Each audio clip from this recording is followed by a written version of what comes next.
Right. Let's talk about football, or soccer as Americans call it, because football was already taken by a sport involving hands and an egg-shaped ball. It's a naming debate that sparked confusion and friendly arguments for decades, but for the rest of the world, football means one thing: the beautiful game played with your feet. Every 4 years the World Cup takes over the globe, uniting billions of fans in a month-long celebration of skill, drama, and national pride. In 2026, this spectacle is coming to North America, promising to transform cities across the continent into epicenters of excitement and international attention. Enter Donald Trump, never one to shy away from the spotlight, who recently claimed he could move World Cup matches out of US cities he deems unsafe. It's a statement that instantly grabbed headlines and raised eyebrows around the world. Yes, he suggested he could just pick up this billion-dollar, internationally planned event and drop it somewhere else, like a toddler rearranging toy soldiers or shifting miniature footballers on a board. The sheer scale of the claim is almost childlike in its simplicity. The implication is clear. If a city doesn't meet his standards, he'll call a do-over, as if hosting the World Cup were as easy as swapping out a venue for a birthday party. It's the kind of statement that makes you wonder if he thinks the World Cup is organized via tweets or a quick group chat, rather than years of negotiation and planning. The World Cup is a logistical ballet, years in the making, with billions invested, international agreements signed, and countless moving parts, all working in harmony. Stadiums are built, cities are transformed, and entire economies are set in motion. To suggest one person could unilaterally change those plans is to fundamentally misunderstand how any of this works. The process is a complex web of contracts, commitments, and global cooperation. Trump's comments set the stage for a classic showdown, a politician with bold ideas versus the immovable object that is FIFA, the world's most powerful football organization. The world will be watching to see who, if anyone, can really call the shots. In one corner, you have a politician, standing tall with grand declarations and promises, rallying the crowd with bold words and confident gestures. The energy is palpable, the message clear. They want to be seen as the ones calling the shots. In the other corner, there's FIFA, the global football authority, a force that operates on a scale few can match. FIFA isn't just a sports league, it's a powerhouse with its own anthem, its own flag, and a budget that dwarfs those of entire nations. With billions in revenue and influence that stretches across continents, FIFA's reach is truly global. When a nation is chosen to host the World Cup, it doesn't just gain prestige, it signs away significant control to FIFA, agreeing to terms that put the organization firmly in the driver's seat. In response to President Trump's comments, FIFA Vice President Victor Montagliani made it crystal clear. It's FIFA's tournament, FIFA's jurisdiction. FIFA makes the decisions. There's no ambiguity about who's in charge. Host cities, no matter how big or influential, are junior partners in this arrangement. Their role is important, but ultimately limited. They provide the stage, the infrastructure, and the local flavor, but FIFA directs the play, calling the shots on every major decision. The host city agreement spells it out in black and white.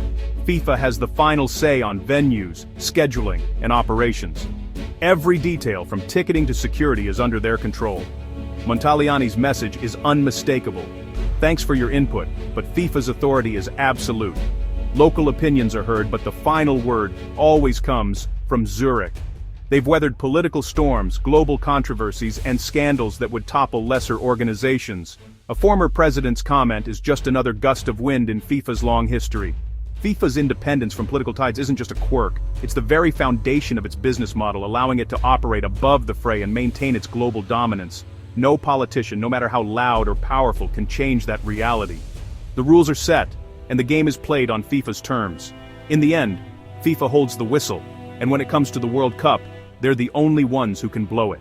To grasp the absurdity of moving World Cup matches, consider the scale of 2026. For the first time, 3 nations, US, Canada, and Mexico, will co-host, with an expanded 48-team format. That's 104 games over 5 weeks, across 16 cities, chosen after a rigorous, years-long process. Cities had to prove they could handle the infrastructure, security, and logistics for a global influx of fans. Contracts are signed, plans are set, and local committees are already working. Moving a match isn't just a headache, it's a contractual impossibility. Broadcast rights, sponsorships, ticket sales, and security are all tied to specific locations. Changing a venue would trigger chaos and massive financial fallout. It's like trying to change a plane's engine mid-flight. The groundwork is too deep for political whims to uproot.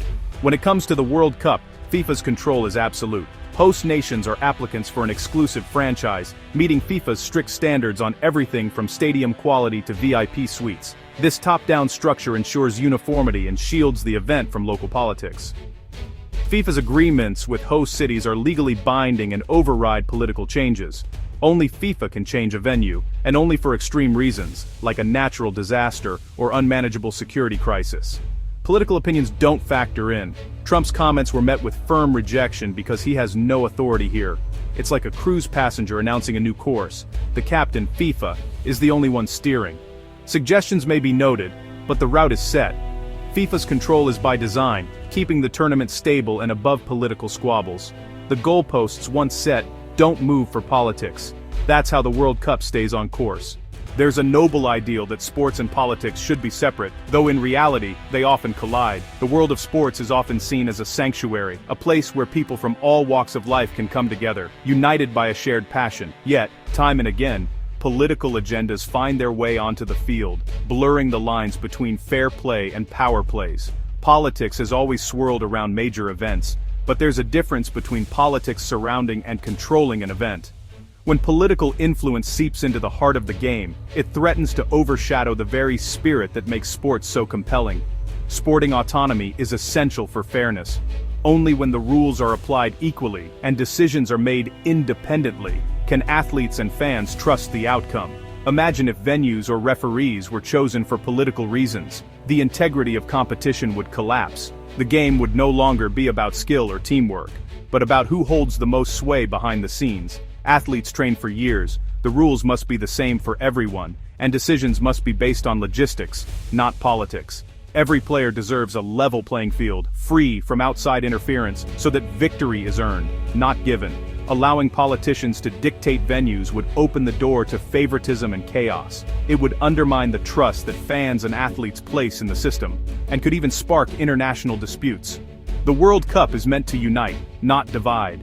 It's a rare moment when nations set aside their differences and celebrate together, sharing in the joy of the beautiful game. If it becomes a political football, it loses its power to bring people together. The focus shifts from the pitch to the podium, and the magic of the moment is lost.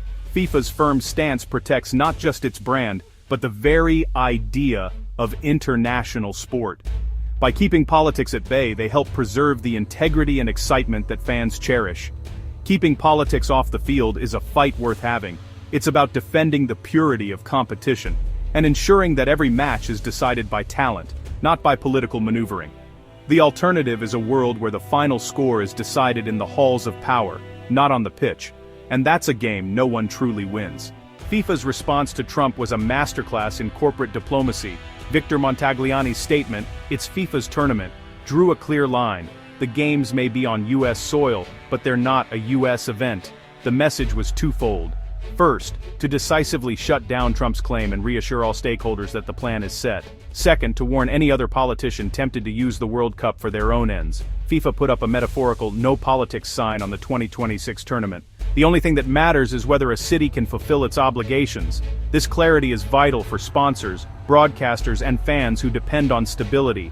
Billions are invested in the expectation that the event will happen as scheduled. Any hint of political interference would send shockwaves through the entire ecosystem. FIFA's firm "no" wasn't just a rebuttal, it was brand protection and market stabilization. The chain of command is clear, and FIFA is at the top. After the political dust-up, FIFA's main goal was reassurance. The world needed to know the 2026 World Cup was secure and the plans unchanged. FIFA officials projected calm, reiterating that host cities were chosen for their ability to deliver a world-class event. The message was, everything is fine. Keep arguing about the golden boot. This was crucial for host cities, who've invested years and millions preparing. FIFA's statement was a vote of confidence, helping organizers focus on the task ahead. Fans, too, needed certainty. Many planned their World Cup trips years in advance. Confirming the schedule keeps the excitement and international atmosphere alive. FIFA's handling of the situation showed how sports organizations operate above day-to-day politics. The tournament's foundations are built to withstand political storms. So, what have we learned? Politicians can make noise, but FIFA holds the real authority over the World Cup. Their power is enshrined in binding agreements designed to protect the event from political hijacking. Trump's comments were just that. Comments.